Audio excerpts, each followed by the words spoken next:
Are you looking for a powerhouse off-road e-bike for your hunting and fishing adventures? Well, let me tell you about the Nomad 2X. It's the upgraded version of the Nomad 2, and it is simply awesome. Stay tuned. Earlier this year, I reviewed the Nomad 2, which was a spectacular upgrade over the original Nomad that Velotric released a couple years ago. And what made this awesome for me as someone who goes off-road is it has a powerful 750 watt motor, but it has 90 newton meters of torque, which is much more than most other fat tire e-bikes in this range provide. And that allowed me to go where I needed to go, both on trails and through the mushy sand on the beach. And with the 4-inch puncture-resistant tires, I wasn't worried about going anywhere. Well, there's some places that you want to go that requires more power. And that's why they upgraded the Nomad 2 to the Nomad 2X. This has a massive improvement on the engine. It's 750 watts, but it will provide peak power at 1400 watts.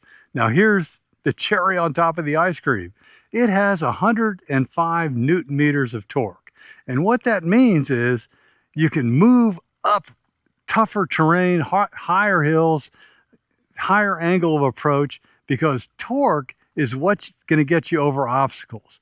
The power in the motor allows you to achieve a nice cruising speed, but I tell you, it's all about torque. And then as soon as you're going off-road, what you're going to want is a nice suspension. The Nomad 2 has a 100 millimeter front fork, which you can adjust. This has 120, so you've got more range over here. But here's the key improvement. Check this out. It's got rear shocks.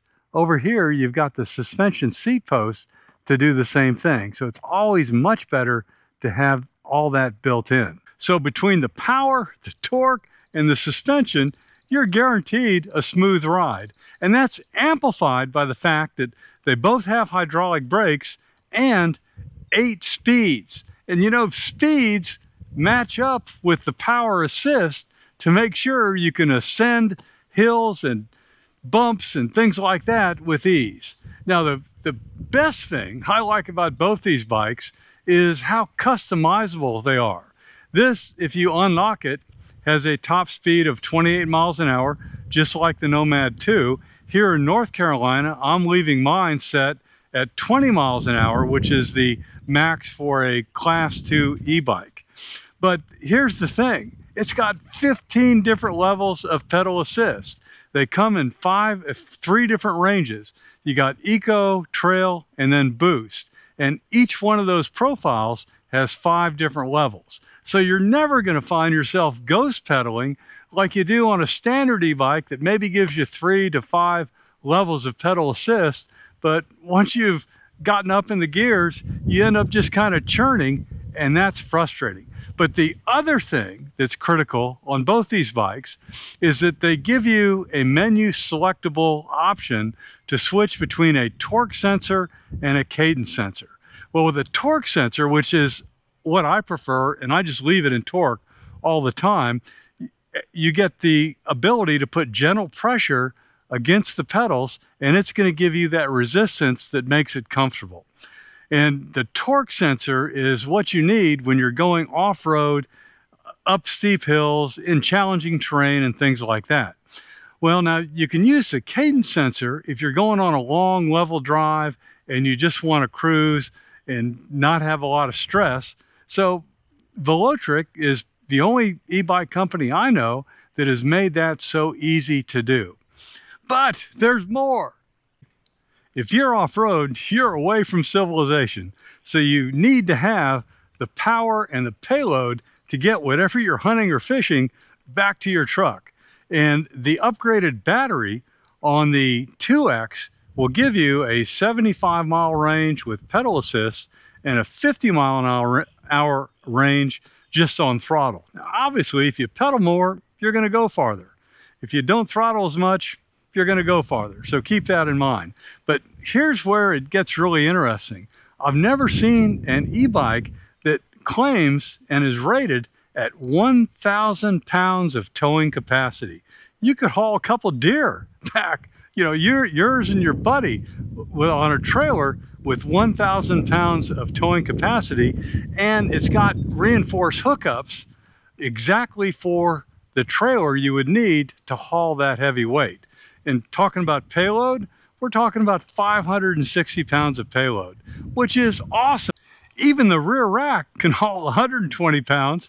So between that and the trailer, you're moving, and that's why you need that peak power of 1,400 watts and that 105 Newton meters of torque. But there's more. Given that this is organized for outside, it has something called a stealth mode that you can set it to on the easy menu. What is stealth mode?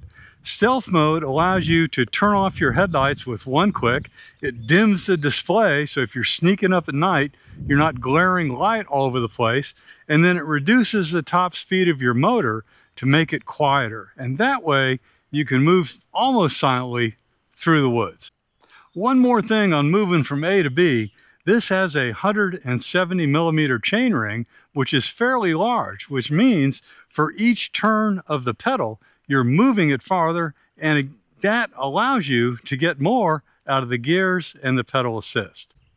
The heart of any e-bike is the electronic system, and especially when you're going off-road, you want to know that it's ruggedized. Well, rest easy, because the entire electric system is rated at IPX6-8. And the battery itself, I've seen them throw it in a washing machine and come out just fine.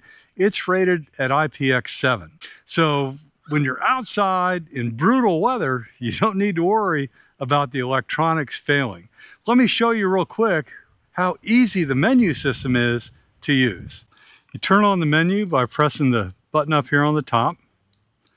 It boots up, and there's an app that will control all this as well. Then press the M button here, and that's going to enter us into the menu system. So the first thing that pops up is you can set the stealth mode if you want. Here's where you set your max speed. Here's where you can change between torque and cadence, clear trip data, do your screen brightness, and you may want to dim it or just leave it on auto, and it'll sense how much it needs to change. Let me show you.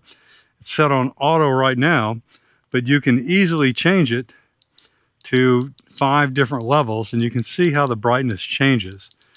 I like leaving it on auto, and I'll press the back button, which is down here on the bottom, to get back. Go to the next entry item, riding mode. This is the 3 different profiles of Eco, Trail, and Boost, and within each of these, you have 5 different pedal assist levels. Now, I like just leaving it in Eco because it's easy enough to switch between the modes with this button over here on the left. Rear light, this is interesting because they give you different ways to show your brake light. One is steady, and it's enhanced when it's braking. 2, when you're riding, it's always flashing, braking enhanced. And 3, it's steady and enhanced with flashing when you brake. I like leaving it on number 2. Auto light, if you have that on, your headlight will turn on automatically when it senses it needs it. Auto power off, this will turn off the bike at a designated number of minutes. Here, let me show you real quick. 5 minutes, 10, 30. I recommend always leaving it at 5 because you don't want to run down your battery. This is critical. A lot of e-bikes limit the amount of throttle with the level of pedal assist. Here, you can turn that off and get full throttle whenever you want. Now, I'm only using it in sensor mode, so I've turned it off there. I've always got full power. Cruise control is a neat feature that you can turn on and off to make, mostly in cadence, easily. A cadence sensor, cruising easy. Turn signal click. It's on, so I want to hear noise. And I can connect to the app, and this will bring up a QR code. I scan that, and I can add this bike to my app. And the app will track your trip, your distance, and a number of other things. It's pretty cool. Find My, if you've got Apple, you can add this to your Find My as a device, and you always know where your bike is. So that's it for the easy menu. And again, with the app, you can do all this on your smartphone. Before I take it out to confirm what I already know from reviewing the Nomad 2, I want to point out one more thing, which is transportation. This bike with the battery weighs 80 pounds. And most trailer hitch racks for e-bikes have a 70-pound weight limit on each of the two slots. Well, if you take off the battery weighs 10.5 pounds, and now you're at 69.5 pounds. So even though this is a beast with power and torque, you can easily get it from place to place with your hitch. Well, let's get this thing out. Let me get my helmet on, and we'll see how it goes. Oh, the torque sensor is just so smooth. I just love this.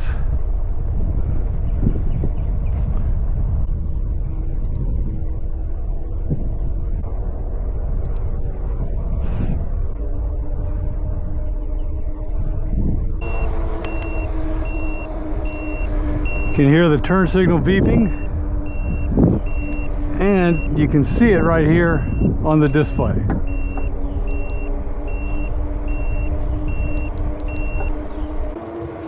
I'm running in 2 right now, pedal assist 2 in the trail mode, and let me bump it up to, or back down to eco. I'm in gear number 5, and it's just easy pedaling. I have gentle pressure on the pedals, so that means the torque sensor is working perfectly, because I'm not getting the jerks and jolts that you would get with a cadence sensor when you switch gears. I can't wait to get this out on the trail tomorrow to see how it performs in some rough terrain. And turn signal.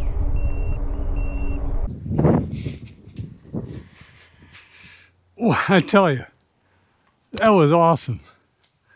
I don't think I've ever run into an e-bike as good as this one. The power was magnificent. 105 Newton meters of torque, 1400 watt peak motor, smooth as butter torque sensor. Wow. If you go off-road, I tell you, this is your bike.